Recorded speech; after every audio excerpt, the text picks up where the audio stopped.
I am the mother of 7, and I am the foster mother or pseudo-parent to 19 others.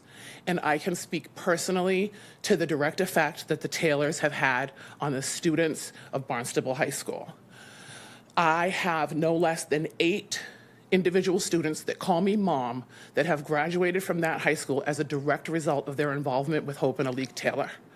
I had a child who was inpatient hospitalized for 3 months in her junior year of high school.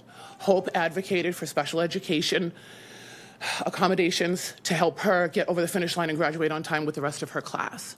I have a child who didn't graduate high school until he was 20 years old because Alik Taylor refused to give up on him and let him quit.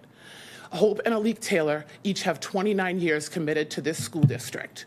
They have had a profound impact on being the net that catches the children who are slipping through the cracks.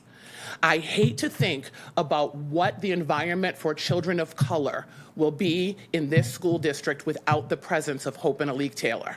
My daughter's best friend was one of the students left behind in Boston. And I needed to come here tonight to be in support of them. It was a very distressing situation for them. They were left not at a different school or at Sandwich High School, they were left in Boston. These 2 students are also Black students. So I came down because I heard wind of a lot of this happening, and I am I'm not trying to push for anyone to be fired. I would hate to see anything like that. But I think what I've heard about is a suspension or something along the lines. And I just want to say that I come from the time, by the way, of Barnstable High School students who had John Reed, right? So I get the importance of somebody like that. I do. But these students were scared. They were left in Boston.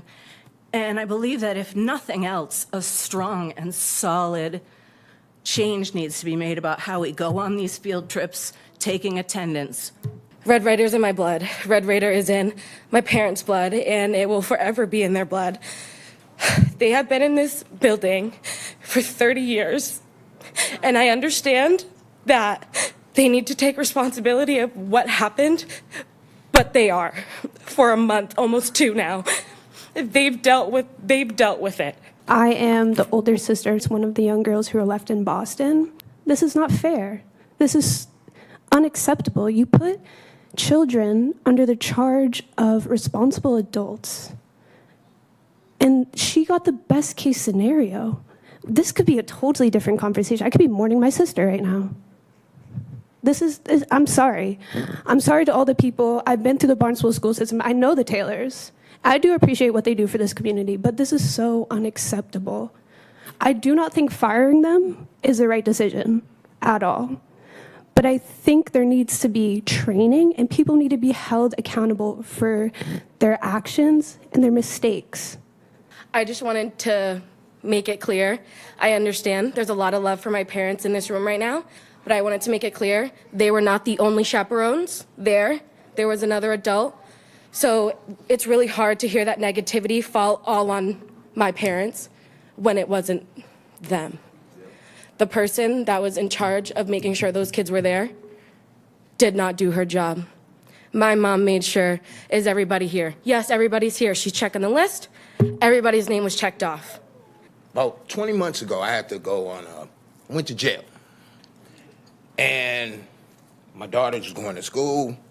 Everything was going on. But I knew that if something was going on, she could call on the Taylors, and they would make sure that she was straight. And when I would ask about them, she would tell me, they asked about me. Am I okay? That's the type of people that they are. A mistake is made, a reprimand needs to be made, yes, but to be taken out of this community for all these kids, that ain't right. I was given a second chance, and I don't think I deserved it. They do. That's all I gotta say.